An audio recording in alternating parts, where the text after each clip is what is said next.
শপথের আগে উত্তপ্ত পানিহাটি, সোদপুরে পরপর বোমাবাজি, শপথ গ্রহণের আগে অগ্নিগর্ভ উত্তর 24 পরগনার পানিহাটি। অভিযোগ, সোদপুর দফতর রোড এলাকায় পরপর 3টি বোমা বিস্ফোরণের ঘটনায় চাঞ্চল্য ছড়িয়েছে এলাকায়। ঘটনায় আহত হয়েছে এক বিজেপি নেতা। স্থানীয়দের দাবি, বিস্ফোরণের শব্দে আতঙ্ক ছড়িয়ে পড়ে গোটা এলাকায়। আহত নেতাকে দ্রুত উদ্ধার করে হাসপাতালে ভর্তি করা হয়েছে। ঘটনার পর এলাকায় মোতায়েন করা হয়েছে বিশাল পুলিশ বাহিনী। কে বা কারাই হামলার পিছনে রয়েছে তা খতিয়ে দেখছে পুলিশ।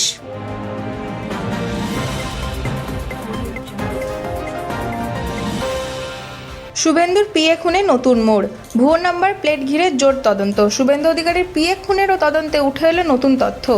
ঘটনাস্থল থেকে বাজেয়াপ্ত গাড়ির নাম্বার প্লেট ভুয়ো বলে সন্দেহ পুলিশের। তদন্তে জানা গিয়েছে এই নাম্বার প্লেটটি শিলিগুড়ির আরটিওতে রেজিস্টার্ড একটি গাড়ির সাথে যুক্ত। এরপরে সেই গাড়ির মালিককে জিজ্ঞাসাবাদের জন্য ডাকা হয়। বর্তমানে মাটিগাড়া থানায় তাকে জেরা করছে পুলিশ। তদন্তকারীদের অনুমান, খুনে ব্যবহৃত গাড়ির আসল পরিচয় গোপন করতে ব্যবহার করা হয়েছিল ভুয়ো নাম্বার প্লেট। ঘটনায় জড়িতদের খুঁজতে একাধিক দিক খতিয়ে দেখছে পুলিশ।